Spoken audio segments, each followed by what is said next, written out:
What's up, bros? Siege here.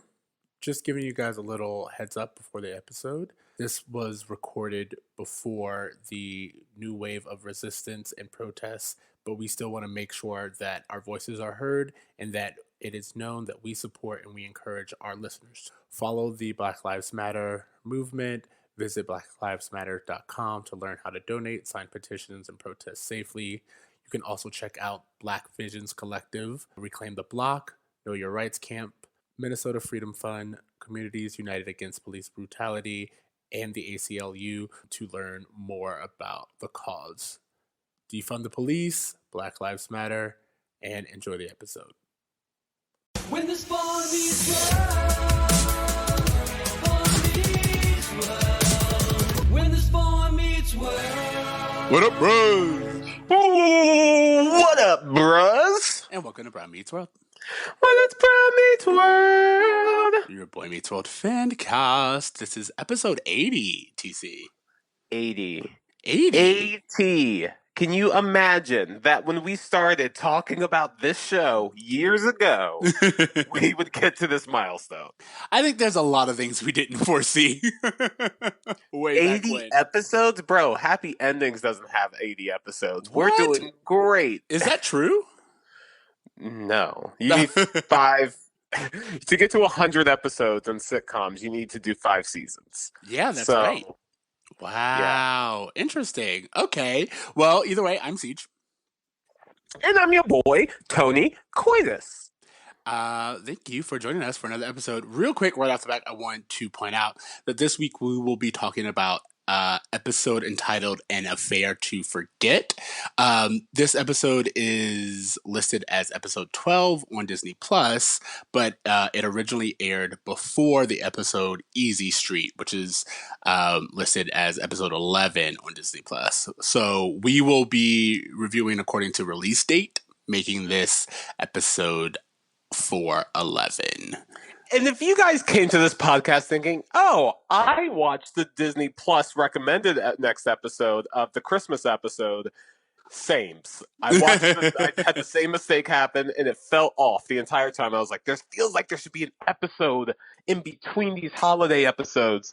And CJ informed me. I went back, I watched this, and I'm ready to rock and roll. Well, so what I usually do is like I take notes while I'm watching. And of course, like, things just didn't line up with like the information that I was seeing for the episode and the actual episode I was watching. So I stopped episode Easy Street midway through because I did not want that to taint my understanding of what we were receiving in this episode, especially since episode Easy Street is another one for the record books. Yeah, I'm just... again, when I looked at the episode titles for the season, it felt like there was a few episodes, like more frequently this season than other seasons, of episodes that really stuck out to me as milestone episodes or defining episodes for relationships or story development or whatever. This episode about Corey and Sean breaking up is one of the fucking most memorable episodes to me. Yeah. And it's I don't even think like, even when I was watching it now, I'm like, oh, this is a fun episode. But it I guess what it means for the show in general, what it means for Sean and Corey's relationship, it really is important, I think, in their whole development as friends. Yeah, the show itself comes back time and time again to this episode. I am so interested to get your thoughts on how they play the heterosexual friendship. I have notes, sir. I have notes. So I'm really excited to get into this. Okay, so we just jump right into it? Yeah, let's do the Tell Me About It. Tell us about it. Tell us all about the affair. Jennifer's around, beware. Corey shouldn't be right there. Not my best. It's not my best. Hey, you know what? Again, original content every episode. I think, I'm trying, guys. I'm doing the best I can. Practice makes perfect. So little practice is happening. I can't stretch it, guys. I don't apologize. As you said, this is season 4, episode 11, An Affair to Forget. Yeah. Sean is in shock when his girlfriend Jennifer dumps him. To try to help him, Corey starts bad mouthing Jennifer to Sean, but when Jennifer finds out about this, she agrees to make up with him as long as he and Corey end their friendship. In the B storyline, Eric starts his own one-man show. So where do we jump in? Well, first thoughts, I was like, we kind of mentioned it a little bit earlier at the top, but I was like, this is the official beginning of Corey and Sean being a couple. Like this dynamic that we set up that just becomes this ongoing joke of Corey and Sean are like a married couple. It's like his other relationship, even when it comes to Topanga, Sean is the other woman, but in a way that is approved by all parties. And I think that again, it's kind of the definition of bromance. I think at this point in time we had Chandler and Joey on Friends also. But I think that relationship and this I relationship. feel like they did something similar with them on Friends. They definitely had like a Chandler Joey breakup moment. There was that weird season where Joey moved out for a while when he was on Days of Our Lives, and Chandler got a new roommate. Like I feel like it's definitely like a trope of sitcoms. But I think more so than Friends, it feels more heartfelt and genuine on Boy Meets World. That was just like my first thought, and I want to put that out there.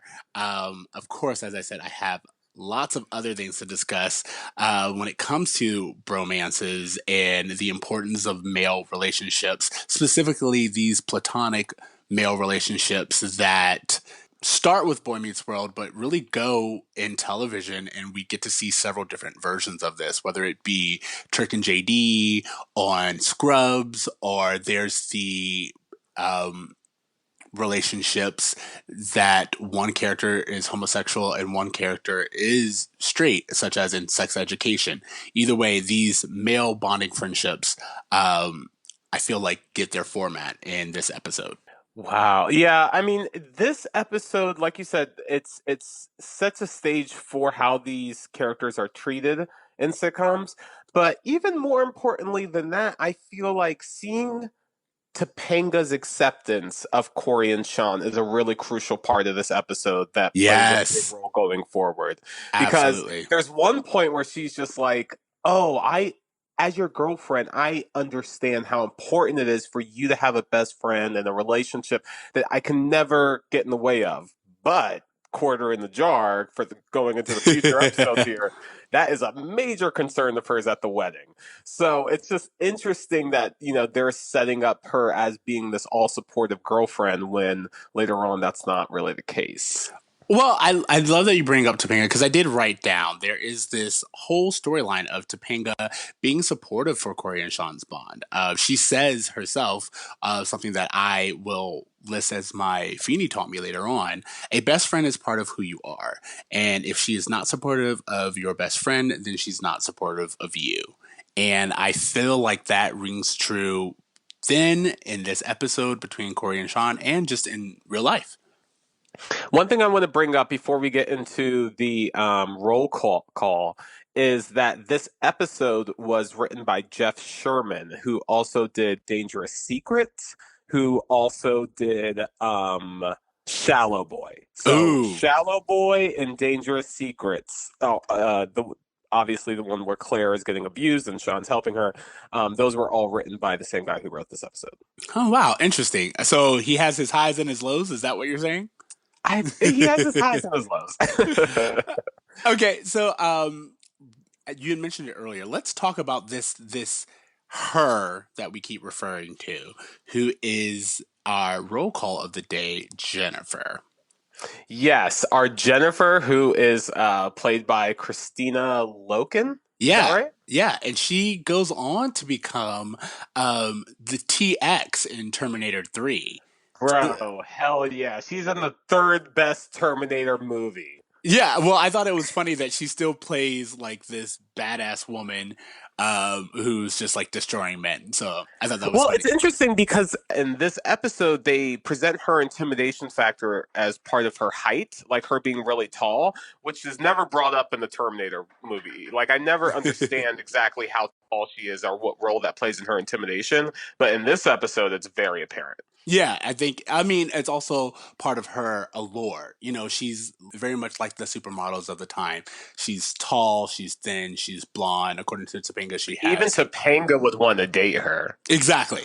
So, but then also something that is interesting just about this character in the Boy Meets World lore, she eventually will reprise her role as Jennifer Bassett in Girl Meets World as Oh, Minkus's wife. really? Yeah, she is the wife of Minkus and the mother of one of the characters, Farkle, in the second season of Girl Meets World. Really? And they bring up the fact that she is the same Christina from, Yeah, or the same well, Jennifer. Jennifer. Yeah, yeah, it's That's so all interesting acknowledged. because yeah, because she comes back next season, during the Valentine's Day episode with Larissa Olenek and some other chick to kidnap Sean for him breaking women's hearts. Like that's the episode that I know her reoccurring as. All right, so she gets some screen time according to this. Yeah, absolutely. Interesting. Okay, cool. So let's talk about the Jennifer character and her storyline this episode. Jennifer is a classic Boy Meets World female villain. Correct. Like we've talked about this multiple times in the series, course of this podcast, that every now and then Boy Meets World will have a female character that's not Topanga, who is just so like vindictive or manipulative. We saw this with that Southern girl that Eric went out with for a while. We saw that with the girl who wanted to kiss Corey, knowing that he had a girlfriend. We saw this with the girls that swindle Eric on their date.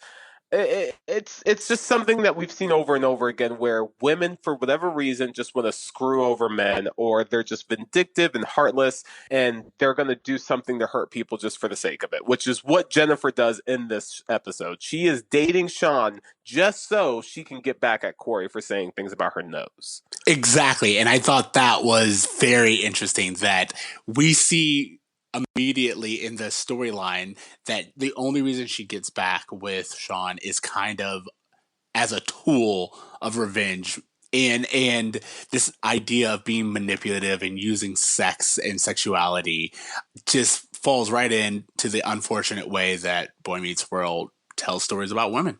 And it's so interesting to see Topanga's relationship with her. Like, there's one moment where Topanga approaches Jennifer and Sean in the library, and Sean's like, "Oh, Topanga, you know Jennifer, right?" And they look at each other and go, "Hi," like Yeah, this extremely fake laugh. And I just died laughing because to me, that was maybe the most realistic thing about the entire episode was the fake laugh you give the significant others of the friends that you have that you just don't even like. absolutely. But what do you think about not only about the fact that she's using, of course, sex, or at least the potential for sex to manipulate Sean, but this idea of just the idea of women getting in between best friends? Like, what do you think about the overall issue that Boy Meets World seems to be trying to address?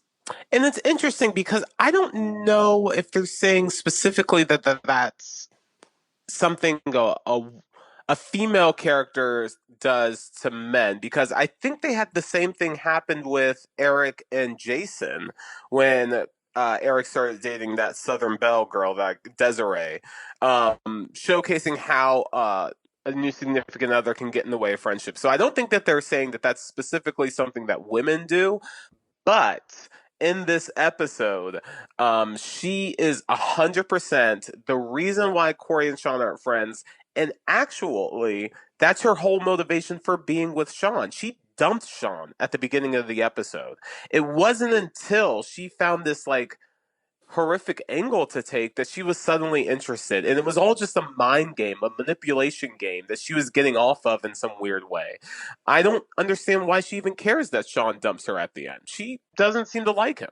Yeah, I agree. But what I think is interesting is the scene in the library kind of shows us the fact that Boy Meets World is bringing up the issue of balancing friendships and relationships and what happens with a bond between two really close friends when one of them or when both of them are in relationships. They have this whole conversation about we knew this day would come, girls going out and basically having other lives, and that meaning that our bond and the time that we spend together just isn't as frequent and as strong. I was hoping you'd come along. Yeah, I tried, but you know who wouldn't hear of it. I think she suspects. Hey, I understand that she's important to you. We both knew this would happen eventually. Getting older. Meeting girls. Having relationships with those girls. Which means there's less time for best friends to spend time together. It's only natural. Sure. Natural. Hey, that Cinnabon was for me, wasn't it? Corey. And I feel like that's a very relevant topic to bring up in a teen show. I remember having really difficult conversations, really difficult situations when my friends started dating girls, or even there are times now with me and my friends, I have my relationship and we just don't see each other as much as we did when we were single. And you have to have that conversation and you have to kind of recognize that things aren't the same, but still make this effort. That's so interesting that you say that, because if you can kind of cancel out Jennifer being this manipulative person, it does really come down to this, what happens when one of us starts dating someone that the other person doesn't get along with. You're right. It's such a universal thing that happens to all of us at some point.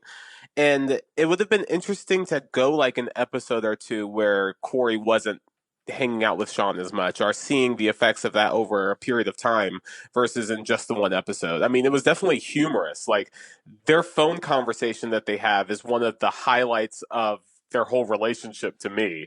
But it would have been interesting to see that go on a little bit longer and how that would ultimately affect their relationship.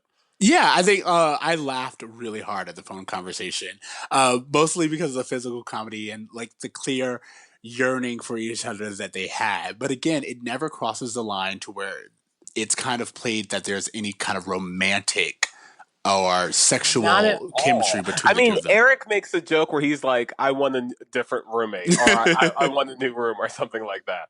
Um, but you're right. None of it has a sexual undertone. It really is just about like their friendship. The show is narrating it in a way that makes it feel like a rom com, but that's obvious to the audience. The audience is in on that joke.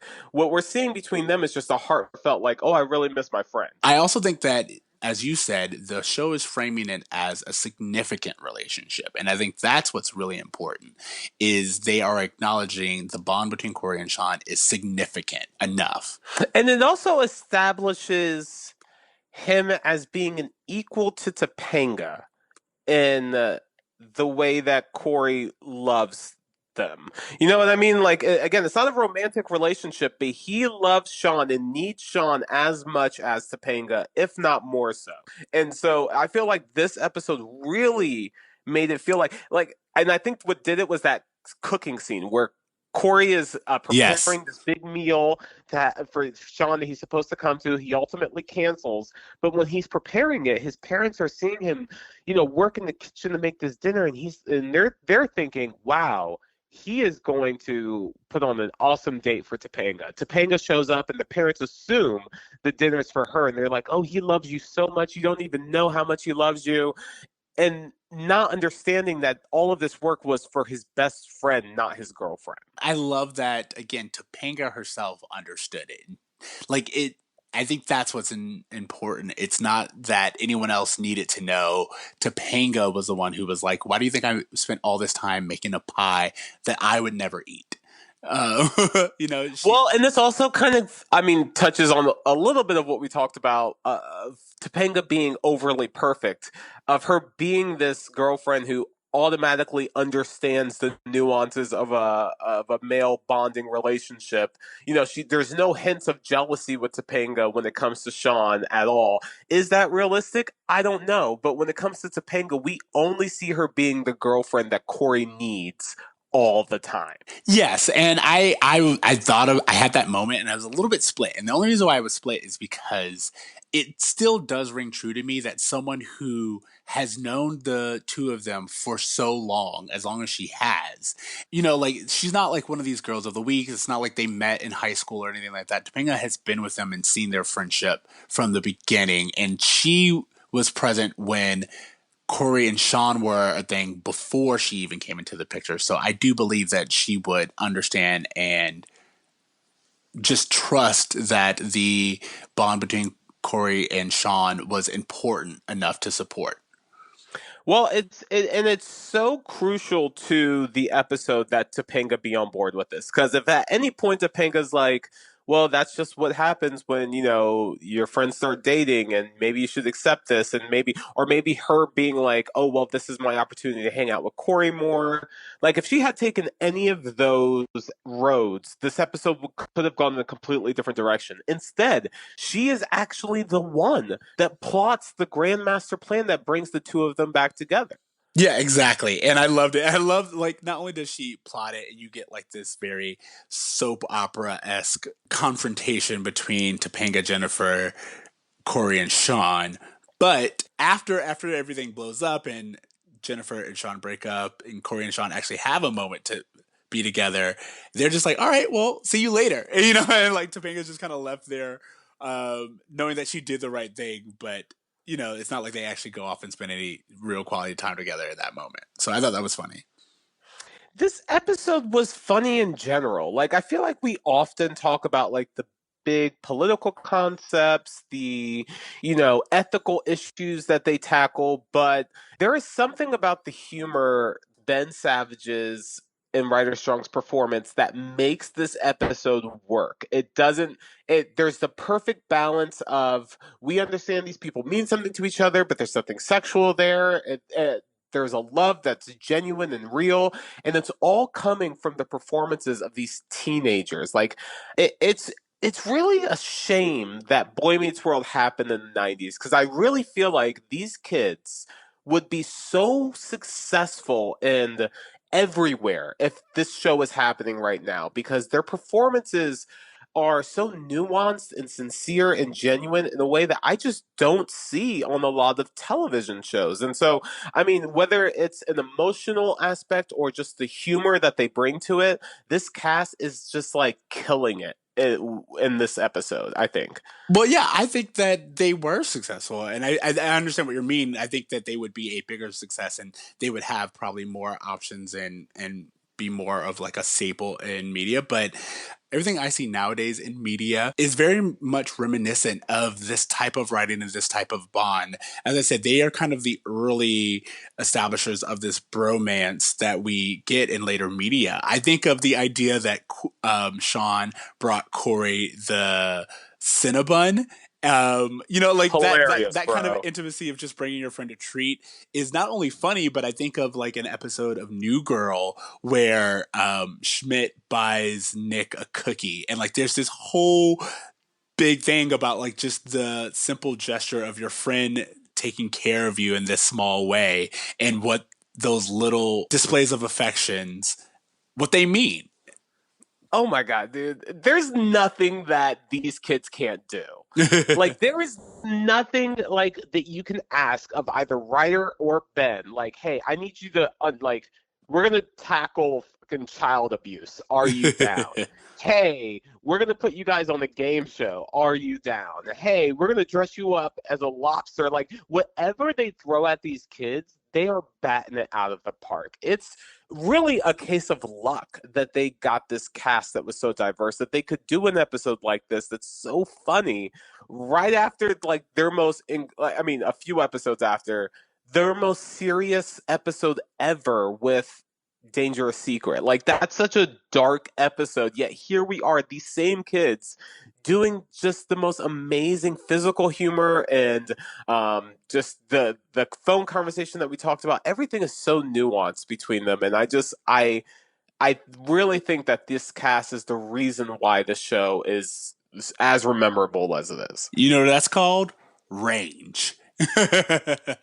100%. Ben Savage can do anything, even more so than Fred Savage, because I'm an avid Wonder Years fan, and I know that Fred Savage can't do humor the way that Ben Savage can. It's amazing. Yeah, absolutely. One of the things I wanted to bring up is the significance and the benefits. Like, because again, I think this is partially such an important topic to me because not only are you and I doing this podcast and we're two male friends, but then also like just the relationships that I have with my best friend.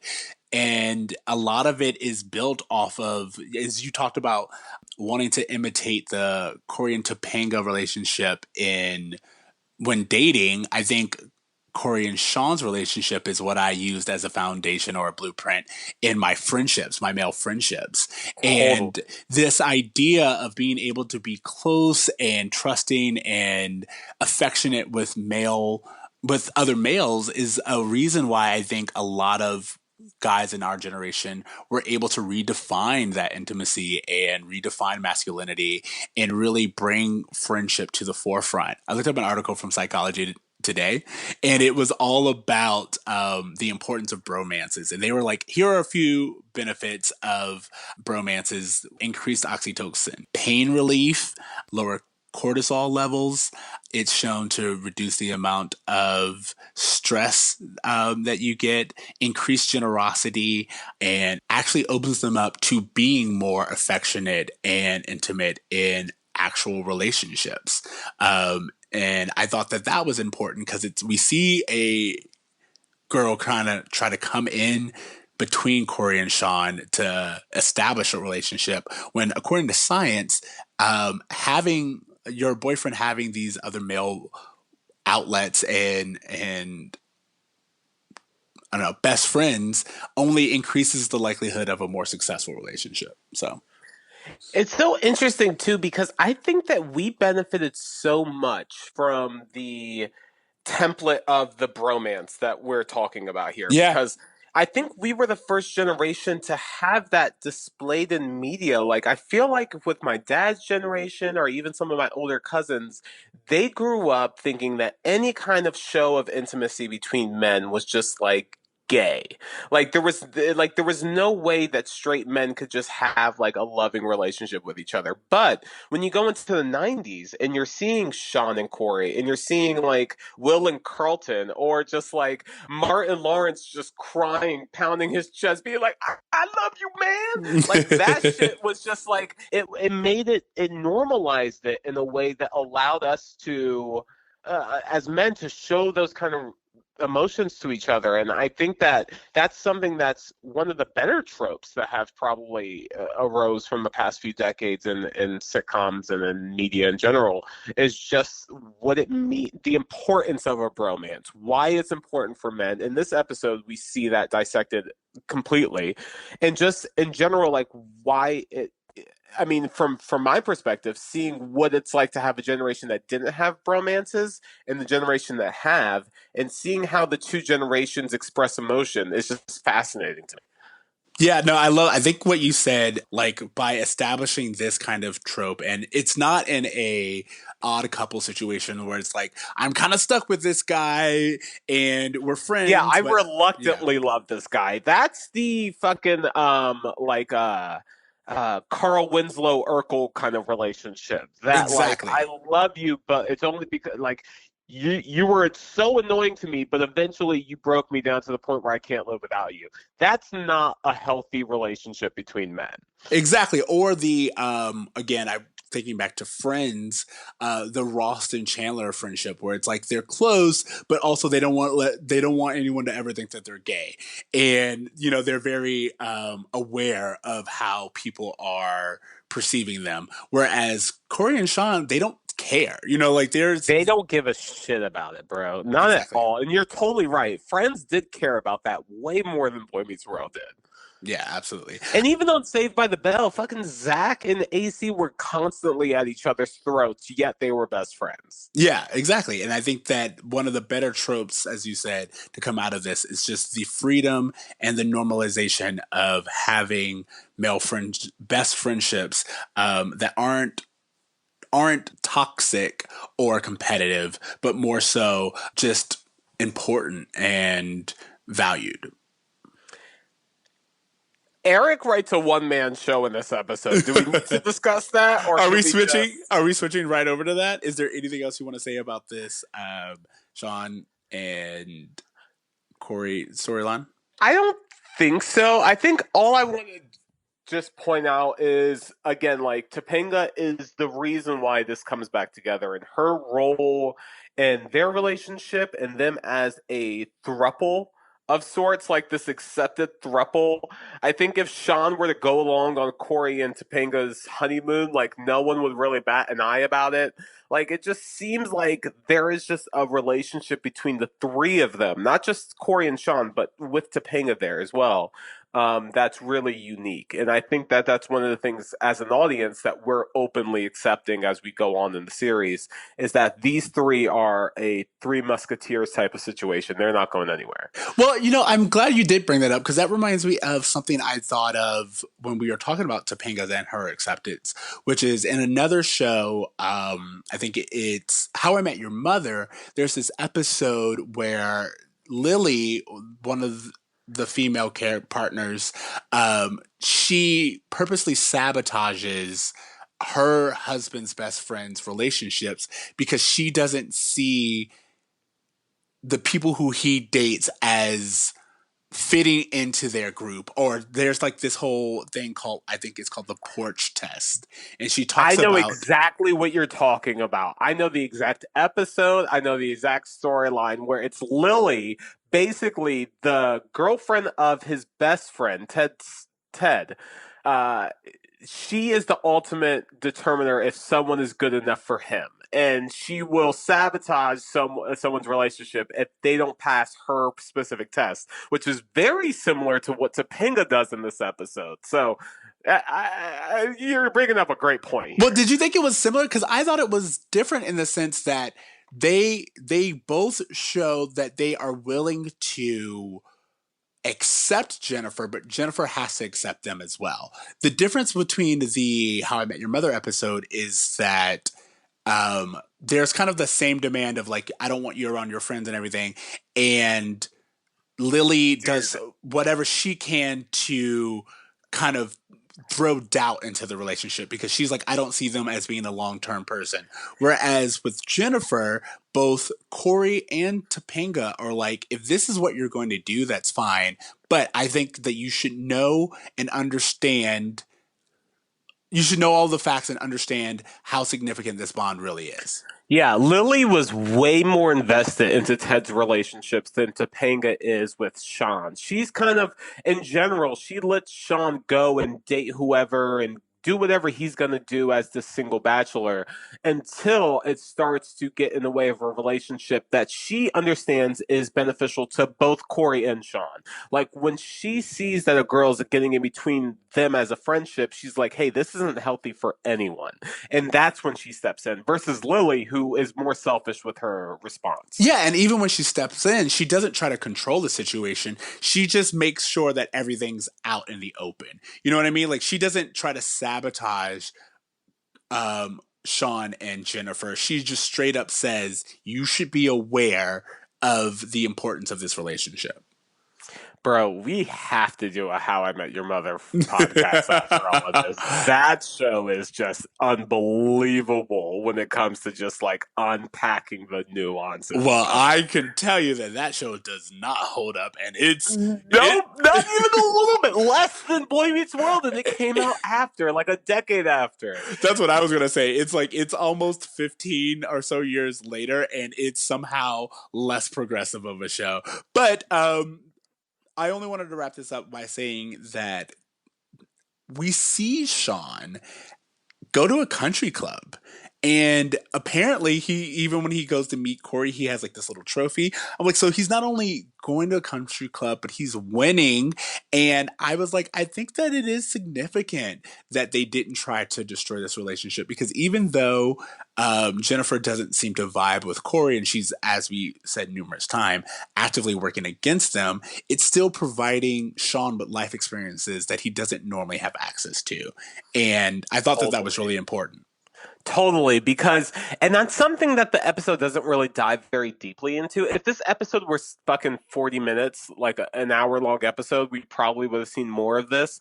But Jennifer really is of a certain social class that isn't something that Sean typically is exposed to. Him being able to go to a country club, like what that probably means to him, and the access that he's given by being with someone like Jennifer, you're right, is a huge life lesson for him that no one in the show tries to take away from him. If anything, Corey doesn't even try to make Sean feel bad about canceling dinner. He's just like, you know what, I miss you, but it is what it is. And Exactly. so it's just really interesting to see how everyone is so supportive of Sean and doesn't try to interfere as much as just give Sean what they think he ultimately wants. Absolutely. Yay, this is exactly what I was talking about. Okay, so we can hit on it just a little bit, and I think it's important because of the end result, the B storyline of Eric and I his don't think it's important. latest get rich quick scheme, which is his one-man show.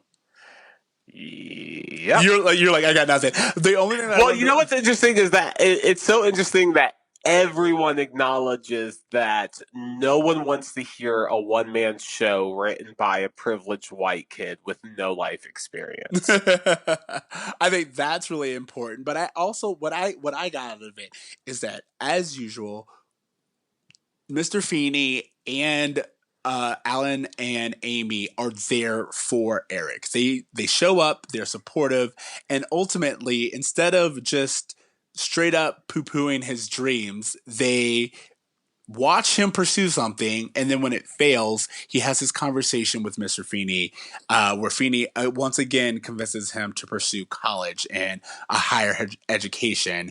And not only does that put Eric on the track that we know he will end up on, but it also reinforces, as Alan and Amy say, the great dynamic that Eric and Mr. Feeney have. They're great together. They're great together. Yeah. Yeah, I think that we really do see some growth between Eric and Feeney's relationship, but ultimately, I feel like this B storyline is a Control-Alt-Delete. Like, it doesn't play any part into the A storyline. No one takes Eric seriously throughout, so the only thing to walk away with, like, if this episode was just Eric's storyline, you would be so bummed out, you know? And so if anything, I feel like it takes away from this episode that's probably otherwise really great. Eric and Feeney are great together, and I love when they have interactions together, but there's nothing that was revealed between them. There's no wisdom that Feeney gave Eric that he hasn't already given Eric. Even at the end of the episode, Feeney's like, bro, I told you to go to college and get life experience. Like, I have nothing new to say to you right now other than go to college. Yeah, no. I wanted to at least reinforce the fact that we are now back on the Eric College path. It goes on to play more of a role as the last half, as we enter this last half of season 4 of Eric realizing that his options are limited and him, going back and trying to get into college. It plays a bigger and bigger part as the series goes on. So, I mean, maybe we're dipping into that a bit with this storyline, but ultimately it feels like someone in the writing room saw an ad for a one-man show and thought, let's throw this shit in here. Yeah, I mean, it's Eric's character of get rich quick schemes. Okay. Yeah. Anything else? Do you have a Feeney taught me or? Yes, Feeney taught me that if you don't accept someone's friends, you actually don't really accept them. Look, Corey, when you and I first started going out, I never kept you from seeing Sean. Because I understand that there's something about a best friend that no one can replace. You understood that? Of course, why would I spend the entire day baking a pie that I know I'm never going to eat? Because you're a sweet girl. And Sean deserves a sweet girl, too. A girl who understands that a best friend is part of who you are. And if she doesn't accept your best friend, then she's really not accepting you. Yeah, that's exactly what I took away from it. I really thought that quote was important. How about a Brum moment? I'll let you go. I don't know that I have one. I didn't really. I thought everything about this episode was pretty fun and above board for the most part. I mean, again, we get this kind of towing the line of Corey and Sean's intimacy, but it's never really made to seem sexual. It's only made to seem significant. Yeah, I mean, I guess the bro moment I have is just that Jennifer's whole motivation is to fuck over Corey. Yeah. Like that just seems like one of those things that's like I don't feel like any woman would invest into a relationship she doesn't care about with a boy she already broke up with just to fuck over his friend. But other than that, the episode's great. And I think I was able to oversee it just because that's at this point in time, that's about as cliche of Boy Meets World as is the inconsistencies. So, Totally. okay. What grade are you giving this? I'm giving this episode an A. I know I talked a lot of shit about it, but again, I feel like the relationship between Corey and Sean, the performances we saw from the actors were really strong. I feel like this is a really memorable episode. Like, if we were doing a montage of Boy Meets World's best moments, like, Which they do. I would include a scene from this episode. So for that, I'm giving it an A. Yeah, I too want to. I want to give it an A, but for some reason, I don't know why, A minus is coming to picture, and I think it has to deal with the not so great storyline of Eric, and I just feel like it's a little sloppy in areas, but for the most part, it's still an A. I agree with that. A minus for sure. Okay, so 2 A minuses, just so for my records. And all right, are you ready to move on to homework? Yeah, sure. I saw for my homework assignment, I saw a documentary on Hulu that I would like everyone to see. It's called Three Identical Strangers, and it is about three men who realize that when they're 19, 20 years old, that they are one of three triplets. That they were all adopted, and the reasons why they were separated at birth is some of the craziest shit I've ever seen in the documentary. So I don't want to give too much away, honestly, because I literally got chills watching this documentary. Like I bursted into tears at some point. I don't know. I was really drunk. I don't know if that plays a role in it. I don't know if you've seen it or not. Have you seen it? No, so it's funny. I saw the other day on your story that you posted, you were watching it, and I was like, I have always seen the promotions for this documentary, but I just never was convinced to give it a try. And your response made me be like, you know what? I will add it to the list. My response was, bro, it's more Stranger Things than Sister Sister. Wow. Which is the most I can like tell people without giving like everything away, but just wild shit, bro. Wow, that's just very, very wild. intriguing. I mean, I have to say, as I said, it's on my list, so count me in. And also just to see three identical people who were raised differently and how that made their lives turn out. Fascinating shit, bro. Okay, something to consider. My homework is it's really funny and I feel kind of like cheesy talking about it, but there's this new YouTube series that kind of just showed up on my dashboard one day, and I watched one and it just became like this very soothing, tranquil thing to watch, and it's called Primitive Unique Tool. Have you seen or do you know anything about this?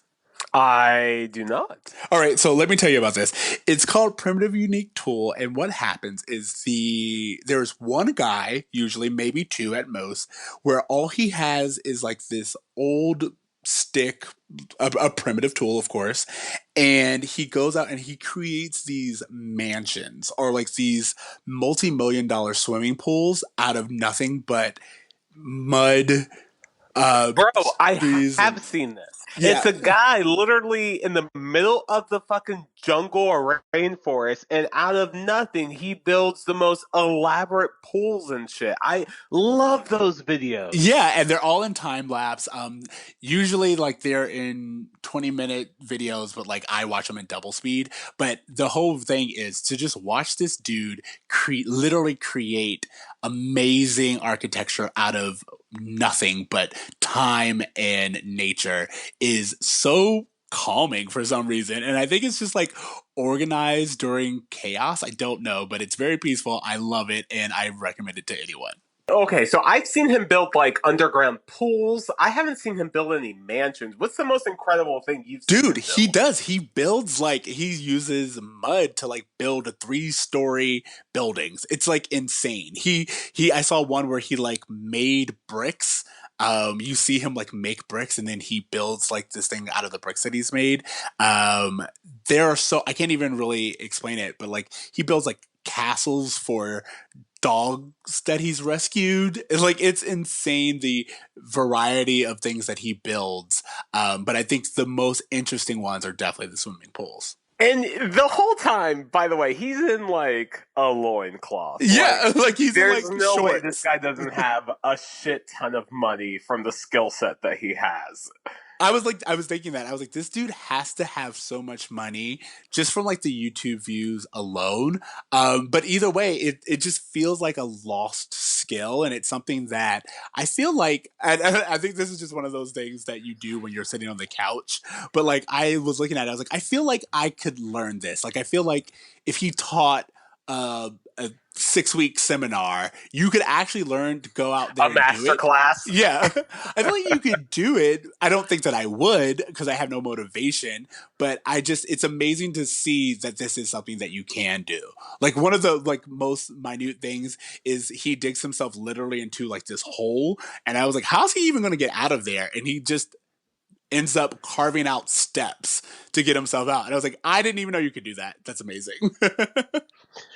It's one of those. It's the same reason why I've been so attracted to The Walking Dead in this pandemic. It's like if society were to fall apart, I need to watch people who have skill sets that I just simply do not.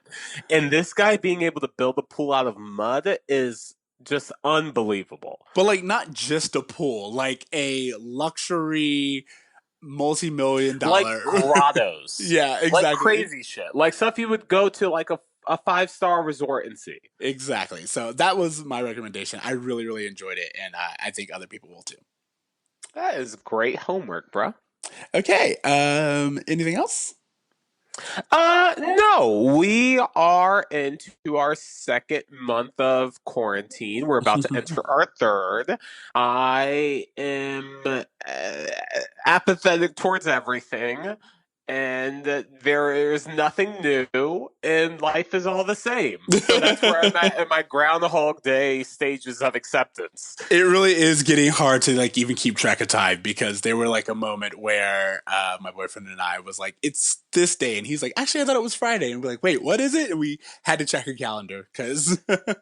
And I'm just at the point where I'm like, it doesn't matter. Like, Yeah. it really doesn't matter what day it is. As long as I go to the meetings I need to go to, whatever is where I'm at. Yeah, okay. So I guess to wrap this up, thank you guys for listening to Bro Meets World. Remember to leave us a rating, find us on all the places at Bro Meets World, or email us at bromeetsworld@gmail.com. You can find me on Twitter at Extra Siege, that's XTRACEEJ You can find me at @braverme at .braver.me on Instagram. And guys, if you have any thoughts on this episode, if you think that, Topanga was in the right to, interfere in the relationships, let us know. If you feel like Jennifer was, as Corey referred to it, Xanthar, the goddess of death. I don't know if I have that quote right, but you guys, let us know what you thought. We're interested. All right, thank you guys so much. Remember to dream, To try. and to do good. Do some damn good with your time, guys. We all got a lot of it. Do some good with it. All right, later, bros. Later, bros.